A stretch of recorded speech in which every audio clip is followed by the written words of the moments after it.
Respected dignitaries on the dais and my dear friends, um, I am a medical teacher by profession, but in the last 25 years that I have been teaching, I have also taken an active interest in how to adopt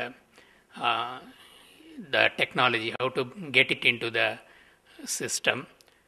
Today, in the 5 minutes allotted to me, I am going to share to what extent I have been successful or not that successful in getting this technology into the teaching system. It could be as simple as PowerPoint that we can use on a day-to-day basis, which we are all familiar with. No PowerPoint, no teaching. But then the first thing I tell my students is, when a seminar is going on, the warning is anytime I can tell you to stop the PowerPoint and give the lecture. So I have a lot of precautions like this. It definitely works because I don't want them to use technology like a walking stick in the case of an old man. I want it to be an illuminating lamp. This is the way I look at it.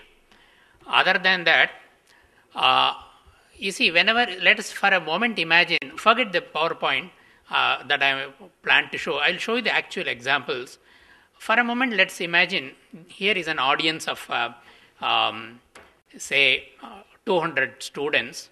And if I give a talk, it happens that 200 students can interpret my lecture in 200 different ways. So there is no uniformity of communication. So if I can use a very, very powerful audiovisual aid, which is not a slide, which is not an overhead projector, but something like this, you can imagine how guaranteed I am that I am addressing my audience and they are assimilating exactly the way I want them to get the information. You have a look. I'll just show you here and there a few demos. You see, here is an animation I have created. This is to say a particular tablet is destroyed by the acidity of the stomach, and therefore this particular drug needs to be enteric coated so that it can cross over the acidity successfully and reach its destination, namely the intestine, where it can break down into molecular levels and get absorbed. You can see that the pylorus is opening. Now the drug has reached the intestines, and for the first time you will see the beauty of the microscopy of the intestine. It's a very powerful animation.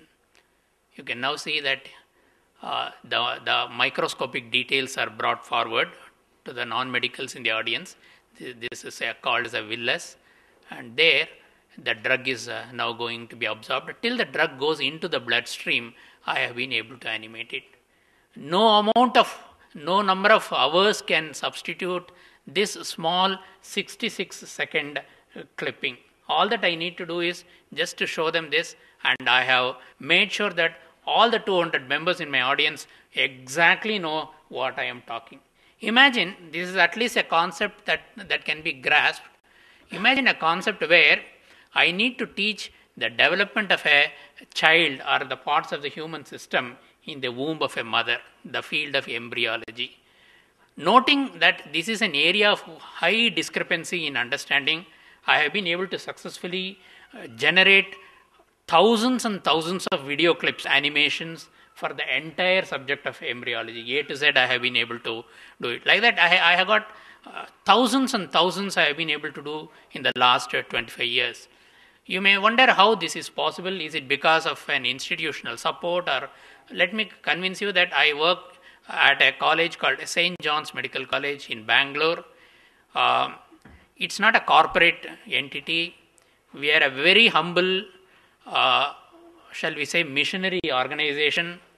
We do not have funds for this kind of luxuries, but in spite of it, I have been able to do this very successfully, primarily because once I had a personal interest to do it, I was able to move forward, like they say, a moving stone gathers momentum.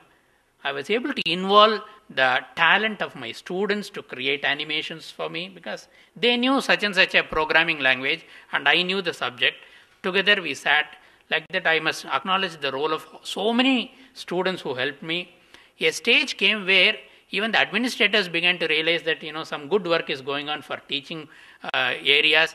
Then they permitted me to enter into collaboration with the industry. As a result, we were able to bring out partnership programs. Softwares have been generated. Some of these programs are now available commercially. We have started selling it across to other institutions, not only in India but across the globe. So one thing is leading to the other. Before I conclude and before the note comes, let me tell you, this process of communication is not restricted only to doctors. You can use it to communicate with nurses for nursing education. You can communicate it for anything under the heading health. You can even communicate to your patient. Sometimes you tell something, the patient understands something. What I have done is, using the same database, I have repurposed it to show my patient, look, if you don't take it properly, if you take it on an empty stomach, this drug is going to cause, like for example, aspirin, this is going to cause a hole in your stomach. See, I have been able to successfully repurpose it for various types of audiences. So the major problem was to create that digital database. Thereafter, it becomes a reusable learning object.